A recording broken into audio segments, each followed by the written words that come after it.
आज क्लास 10 की एक्सरसाइज 13 ई और 13 ई का सवाल नंबर पहला।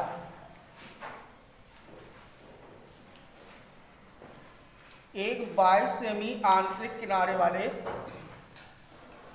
खोखले घन को एक 22 सेमी किनारे वाले आंतरिक खोखले घन को 0.5 सेमी व्यास वाले गोलाकार कंचों से भरा जाता है। यह कल्पना की जाती है कि घन का 1/8 स्थान भरा नहीं जा सकता है, तब घन में समावेशित होने वाले कंचों की संख्या ज्ञात करनी है। जैसे मान लो कि एक आपके पास घनाकार बॉक्स है,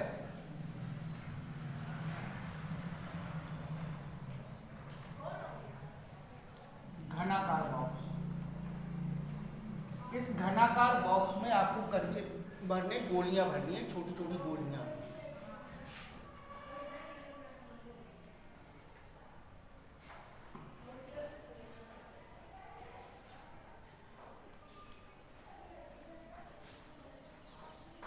ये छोटी छोटी गोलियों से पूरा कंचों से ये घर को भरना है,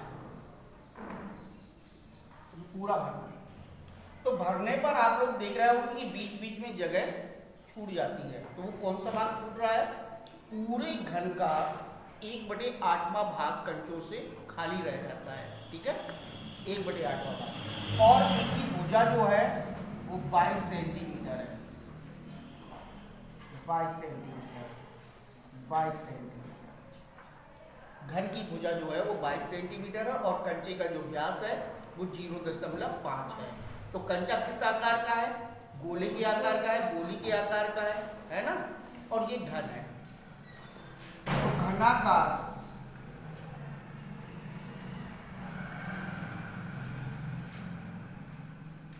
घनाकार या बर्तन मान लो या बॉक्स मान लो।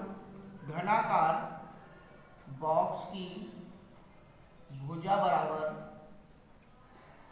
22 सेंटीमीटर है और कंचे का व्यास 0.5 सेंटीमीटर है। तो ये घनाकार बॉक्स की जो खोखला घनाकार बॉक्स है उसकी भुजा 22 सेंटीमीटर और कंचे का व्यास 0.5 सेंटीमीटर है। 0.5 सेंटीमीटर और 0.5 सेंटीमीटर भुजा वाले ही कंचों से हमें बॉक्स को क्या करना है? भरना है। और भरने पर उसका 1/8 भाग जो है वो खाली रह जाता है। 1/8 भाग खाली रह जाता है। तो सबसे पहले सीधे से लगा दो। कंचों का व्यास दे रखा है तो इसकी त्रिज्या हो जाएगी 0.5/2 सेंटीमीटर। तो कंचों की संख्या बराबर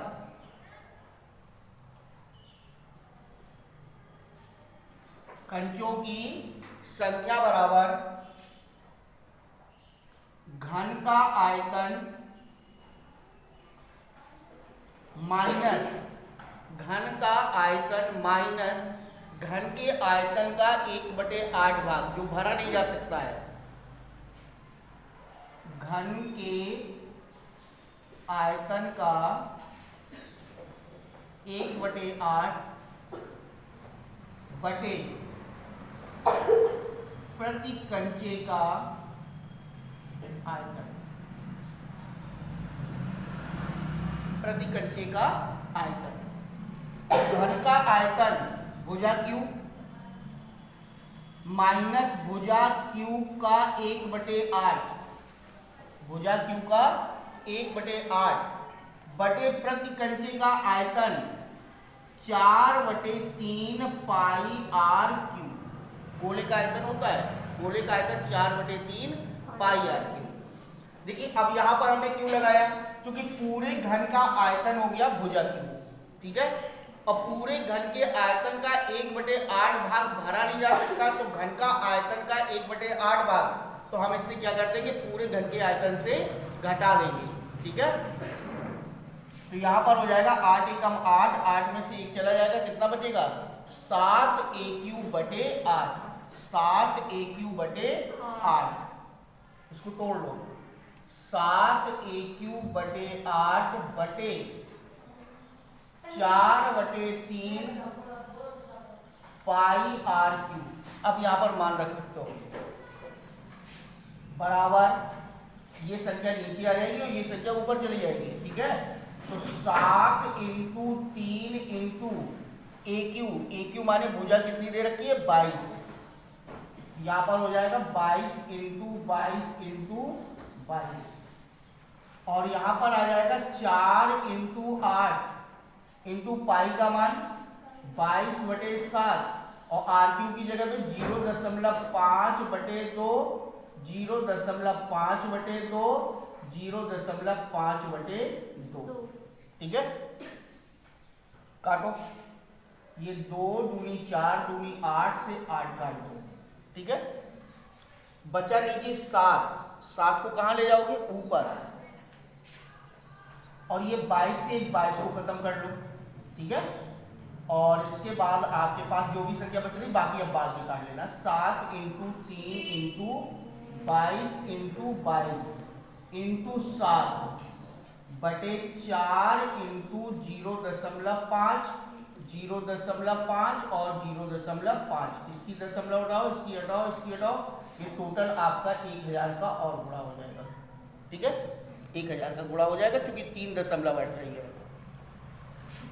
5 25 पंचे 125 और 125 अट्ठे कितने होते हैं 1000, 125 अट्ठे 1000 और 4 से काट दो, 4 एकम 4, 4 दूनी 8, इनका सबका गुणा कर दो। किसका 22 22 7 7 3 और 2 का गुणा, ठीक है।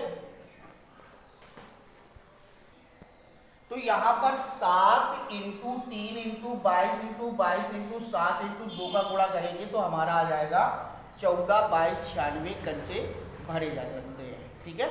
दूसरी चीज, अगर मान लो आपको अलग अलग करके निकालना है तो अलग अलग निकाल सकते हो। सबसे पहले घन का आयतन निकाल लो, घन का आयतन, घन का आयतन बराबर हो जाएगा भुजा के, ठीक है। फिर इसके बाद घन के आयतन का कितना भाग खाली रहेगा 1/8 भाग खाली रहेगा, तो ए क्यू का 1/8 भाग खाली है, तो भरा जा सकने वाला भाग,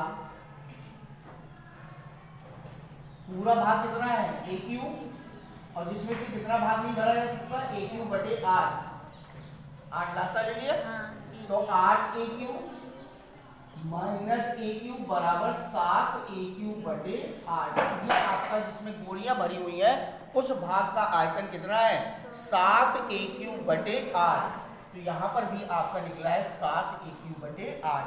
तो पूरे घन का आयतन, ये पूरे घन का आयतन हो गया। फिर उस आयतन का 1/8 भाग भरा नहीं जा सकता है, तो पूरे आयतन का 1/8 भाग क्या कर दिया माइनस कर दिया, तो आपका निकल आया 7 ए क्यू बटे 8। प्रति कंचे का आयतन यानी एक कंचे का, एक गोली का आयतन, तो प्रति कंचे का आयतन निकाल लिया, बटे भाग दे दिया, उस पे कंचों की संख्या आ गई, ठीक है। तो डायरेक्ट लगाएंगे तो क्या फार्मूला बना, कंचों की संख्या बराबर घन का आयतन माइनस घन के आयतन का 1/8 भाग, घन के आयतन का 1/8 भाग बटे प्रति कंचे की आयतन, प्रति कंचे का आयतन। ये फार्मूला लगा के आप निकाल लोगे तो कंचों की संख्या निकल आएगी।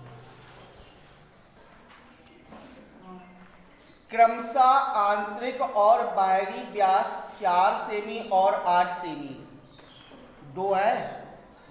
क्रमशः आंतरिक और बाहरी व्यास 4 सेमी और 8 सेमी वाले एक धातु के गोलाकार गोल को पिघला करके आधार का व्यास 8 सेमी और शंकु के आकार में ढाला जाता है। शंकु की ऊंचाई ज्ञात कीजिए। तो यानी कि गोले की दो त्रिज्या दे रखी है, दो व्यास दे रखे हैं, एक अंदर का व्यास दे रखा है और एक बाहर का व्यास दे रखा है, ठीक है। अंदर और बाहर दोनों के व्यास दे रखे हैं और अंदर और बाहर दोनों के व्यास दे रखे हैं, तो माने कि वो कैसा है खोखला गोला है। कैसा है खोखला गोला है, ठीक है। और उस गोला खोखला है और उसको पिघला करके एक क्या बनाया जा रहा है शंकु बनाया जा रहा है। तो शंकु की क्या दे रखी है शंकु का व्यास दिया है, शंकु की ऊंचाई ज्ञात करनी है। ठीक है, तो खोखले गोले की आंतरिक त्रिज्या पहले निकाल लो और बाह्य त्रिज्या निकाल लो। खोखले गोले का आंतरिक व्यास, आंतरिक व्यास माने अंदर का व्यास, अंदर का व्यास जो है वो 4 सेंटीमीटर है, तो इसकी त्रिज्या